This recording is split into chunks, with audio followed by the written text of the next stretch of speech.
గాజాపై Israel చేస్తున్న వరుస భీకర దాడులతో పశ్చిమాసియా అట్టుడుకుతోంది. ఈ క్రమంలో గాజాలోని 10 లక్షల మంది పాలస్తీనియన్లను శాశ్వతంగా లిబియాకు పంపించడానికి ట్రంప్ యంత్రాంగం కసరత్తు చేస్తున్నట్లు అంతర్జాతీయ మీడియా వర్గాలు పేర్కొంటేనే ఈ విషయంపై లిబియా నాయకత్వంతోనూ యుఎస్ సంప్రదింపులు జరిపినట్లు సమాచారం.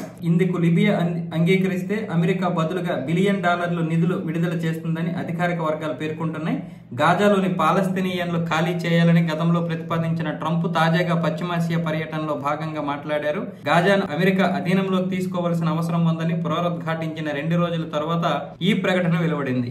ఈ విషయంపై ఇంకా అమెరికా లిబియాల మధ్య తుది ఒప్పందం కుదరలేదని, ఇరు దేశాల మధ్య చర్చల గురించి ఇజ్రాయెల్కు ట్రంప్ తెలియజేశారని సంబంధిత వర్గాలు పేర్కొన్నాయి. కాగా దీనిపై యుఎస్ ప్రభుత్వ ప్రతినిధి మాట్లాడుతూ ఈ నివేదికలు అవాస్తవమన్నారు. పాలస్తీనియన్లను తరలించే పరిస్థితి లిబియాలో లేదన్నారు. గాజాలో ఉద్రిక్తతల వల్ల నిరాశ్రయులుగా మారిన పాలస్తీనియులకు అరబ్ దేశాలు ఆశ్రయం కల్పించాలని ట్రంప్ గతంలో ప్రతిపాదించినప్పటికీ ఆ దేశాలు దానిని వ్యతిరేకించాయని తెలిపారు. ట్రంప్ ఇంతకు ముందు కూడా చెప్పాడు, గాజాని ఖాళీ చేసేయండి, గాజా నాకు అప్పచెప్పండి, గాజాని ఒక సుందరమైనటువంటి ప్రాంతంగా తీర్చిదిద్దుతాను అని చెప్పడం జరిగింది.